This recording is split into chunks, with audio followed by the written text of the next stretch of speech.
Well, when 408 contested the second event at Club Menangle tonight, the club thought it would be appropriate to honour the memory of the late Philip Hughes. Of course, 408, the horse named in honour of the late Australian cricketer. Matt Rue is the trainer-driver of this wonderful 9-year-old. He joins me now to talk about the horse and, of course, being a cricket tragic, also the career of Philip Hughes. Well, Matt, it wasn't quite the fairy tale ending we were hoping for, with 408 finishing nearer last than first, but still a wonderful night to reflect on not only the horse's career, but of course the man he's named after, the legendary Philip Hughes. Yeah, no, you're right, Mick. He actually finished off a little bit better up the straight than I thought he would. He didn't quite feel himself there tonight through the middle stages. Wanted to sort of get out and get up the track a little bit, but not the fairy tale we wanted, but at the end of the day, he's made it to 100 starts, and then a few years back it didn't look like he was going to race again, so we're just happy to have him racing. Yeah, what were those problems, Matt? Well, he broke his pelvis and fractured his tailbone after he'd only had 30 starts at the time, so he was a 4-year-old at the time and he's now 9, so yeah, a lot of good vets and that helped us out along the way, and they always said he'd make it back, but obviously you're a bit sceptical when it's your horse, you're always a bit worried about it, but he's come back, better than ever really. He's done a lot of great things since then.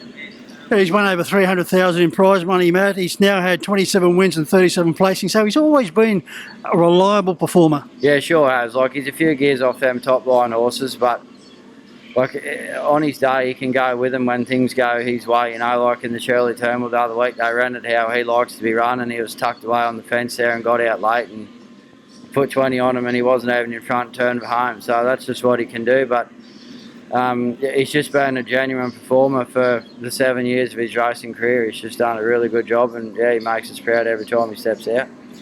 Must also make you proud, Matt, to know that the club here at Club Menangle decided to honour 408 the horse and the cricketer following the news that he was stepping out for his 100th assignment here tonight.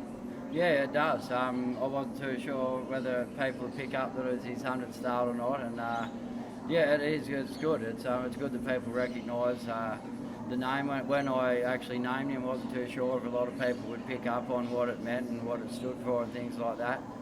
But he's been quite the people's horse, really. Like a lot of people at home follow him. Actually, Brad Haddon, the Australian wicketkeeper, his uncle's at Bathurst Shots every week, and he just adores him and forever asking about him. And yeah, he's got a lot of people to follow him, and yeah, I really appreciate that from the Menangle Club tonight. I didn't expect that. It really took me by surprise, but no, it was great. When you went onto the track, there was the cricket bat with a set of cricketing gloves nestled near the winning post. What was going through your mind then? Yeah, it was quite touching actually. Like I said, it's I wasn't quite sure when we named him whether people would pick up on things like that, but no, it was good. It was just good that people do appreciate him as much as what I do, to be honest with you, because like we touched on before, he's not your king of swing or your expensive ego, but he's my king of swing, you know what I mean? So it's good that other people recognise his talent too. You love your cricket, Matt. Of course, Philip Hughes played 26 tests for Australia. He scored 300s, 750s. His highest score was 160 first class, 243 also with a not out in the first class. He had a marvellous record, 26 centuries in first class cricket, as we know, and sadly we lost him on the 27th of November 2014 in very tragic circumstances at just a very tender age at 25. He certainly gave us a lot in that short period. Yeah, he sure did. It really rocked me, like just as a sports fan, really. Obviously no connection to Philip whatsoever, just followed his career.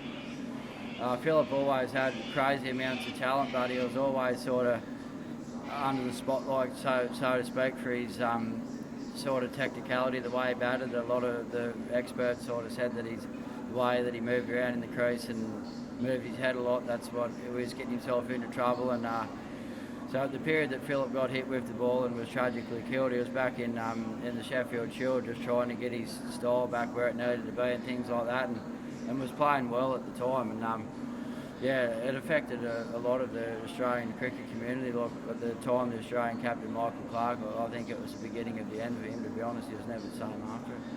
Well, Matt, after the running of the race, despite the fact you finished nearer last than first, the general manager of racing, Mr. David Watson, was on the track. He swapped the whip over for the cricket bat, and you were able to raise it aloft in front of the winning post. Yeah, it was the first time I've ever raised the bat, I can tell you. I played a lot of cricket when I was young, and yeah, I certainly never scored 100, that's for sure. But No, like I said, it was a great gesture by the club, and it does mean a lot because I said the horse means a lot to me, and appreciate that a lot of other people appreciate him as well.